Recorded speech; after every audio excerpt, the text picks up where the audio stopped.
Ni nini maana ya mapenzi? Kila mmoja wetu amekuwa akizungumza kuhusu mapenzi.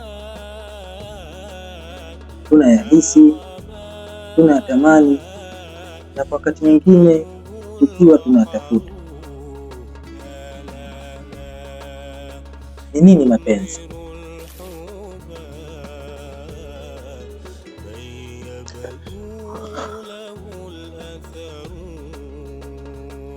Swali la msingi ni je, mwanadamu anaweza kuishi bila ya mapenzi?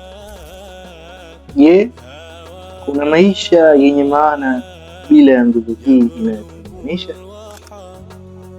Tukitizama katika historia ya mtume wetu Muhammad sallallahu alaihi wasallam, tunaona mtume wetu mapenzi yake makubwa kwa watu wake wa Maka na Madina hayakuwa mapenzi ya kawaida, yalikuwa ni mapenzi yaliyotawalwa na chachu, uongozi, uvumilivu, ustahimilivu na huruma. Mapenzi siyo tu hisia za muda mfupi, bali ni safari ya maisha yetu. Sasa ni wakati wa kutafakari, wakati wa kujifunza na wakati wa kuishi kulingana na yale tunayoyapenda. Kufikia hapo, tunalo la kujiuliza, mimi pamoja na wewe ndugu yangu katika imani. Je, tunaweza kumpenda Mtume sallallahu alaihi wasallam bila kumtambua? Upendo wa kweli huanzia katika utambuzi. Tunapomsoma Mtume sallallahu alaihi wasallam, tunapata fursa ya kujua mfumo na mwenendo mzima wa maisha yake. Tunapokosa elimu ya kina ya kumtambua Mtume sallallahu alaihi wasallam, hata upendo wetu unakosa athari ya mabadiliko katika tabia zetu na maisha yetu.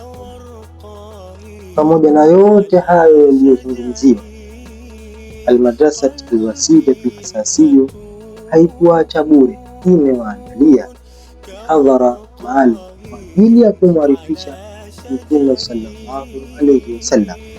Mihadhara hiyo itaelezea mfumo mzima wa maisha ya kipenzi chetu Mtume Muhammad sallallahu alaihi wasallam, inayotarajiwa kuanza tarehe 21 mwezi wa 8 2026 hadi tarehe 11 mwezi wa 9 2026 miladi, ambayo ni sawa na tarehe 8 Rabiul Awwal mwaka 1448 mpaka tarehe 26 Rabiul Awwal mwaka 1448 Hijri. Mihadhara hiyo itafanyika madrasani kwetu Wasilatul Asasiya Tandale sokoni. Muda ni baada salati asr. Pia itakuwa mbashara kupitia chaneli yetu ya YouTube ya Care Islamic TV, Kisima cha elimu.